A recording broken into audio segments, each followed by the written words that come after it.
happening right here at City Arena Santa Mesa, Manila, still in Season 2 of CX Basketball League. Right now, we have here is the best player of the game with 24 points, 9 rebounds, and 2 steals, Mr. Rain Ramos from Team Safe Soup. First of all, sir, congratulations. Tell us about kung paano kayo nag-prepare para sa game today.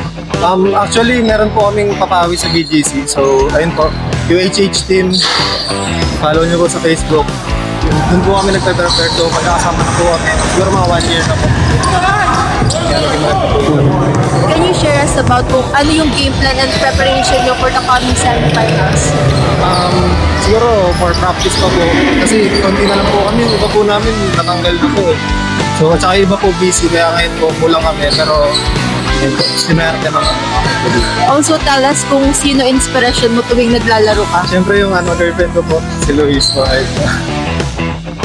Lastly, any message or shoutout? Yan, shoutout dun sa girlfriend ko na lagi nakasubaybay, nakasupport. Tsaka dun sa team namin, sa UHH team. Yan, thank you po. Thank you, shoutout dun sa Team CX at saka kay Sir De Los Santos. Once again, congratulations to Team Safe Zoom and to our best player of the game, Mr. Rain Ramos. For more details and updates, don't forget to like and follow our Facebook page, CX Basketball League. Thank you and see you at the next league.